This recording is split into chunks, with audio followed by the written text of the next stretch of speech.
মুসলমানদের কোন রাজনৈতিক দল পছন্দ করা উচিত অথবা রাজনীতি করা উচিত কিনা। একজন মুসলিমকে আল্লাহ তাআলা, একজন মানুষকে আল্লাহ তাআলা পৃথিবীতে কেন প্রেরণ করেছেন? শুধু মুসলিম নয়, মানুষকে আল্লাহ তাআলা কেন পৃথিবীতে প্রেরণ করেছেন? আল্লাহ তাআলা বলেছেন, ইন্নী জাইলুন ফিল আরদি খলিফা, আমি পৃথিবীতে আমার প্রতিনিধি তৈরি করতে চাই। প্রতিনিধির কাজ কি? প্রতিনিধিত্ব করা। কার প্রতিনিধিত্ব? আল্লাহ তাআলার প্রতিনিধিত্ব।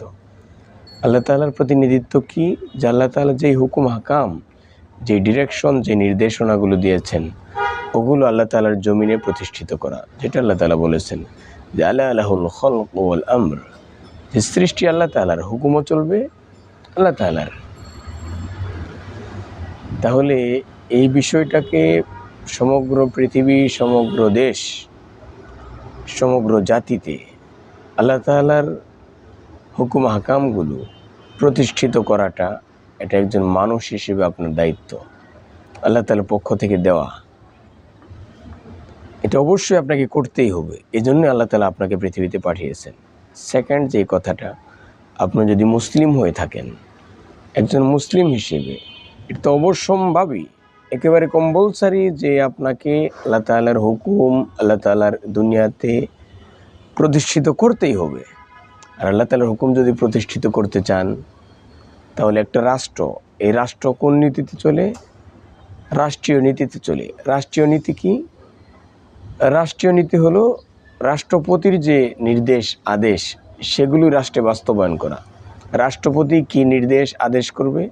যে আল্লাহ তাআলার পক্ষ থেকে যেই নির্দেশনাগুলো এসেছে, হুবহু সেগুলোই একজন রাষ্ট্রের প্রধান হিসেবে রাষ্ট্রপতি এই কথাগুলোই সে রাষ্ট্রের মাঝে জারি করে দিবে।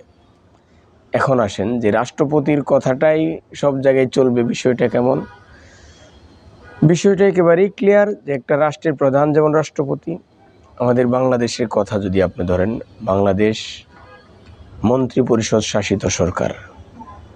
এখানে প্রত্যেকটা মন্ত্রণালয়ের এক একজন মন্ত্রী থাকে, প্রতিমন্ত্রী থাকে, জাতীয় সংসদের সংসদ নেতারা থাকে।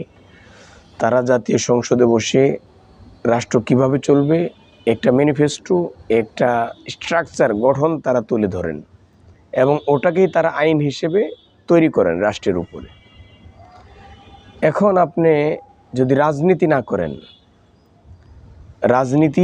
করেন, তাহলে তো আপনি জাতীয় সংসদের সদস্য আপনি হতে পারবেন না, সংসদ সদস্য আপনি হতে পারবেন না।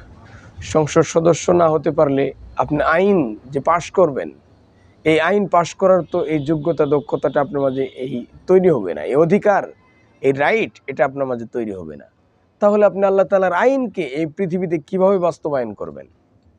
এই দেশে কিভাবে আল্লাহ তাআলার আইনকে প্রতিষ্ঠিত করবেন, কায়েম করবেন, জারি করবেন আইন অনুসারে?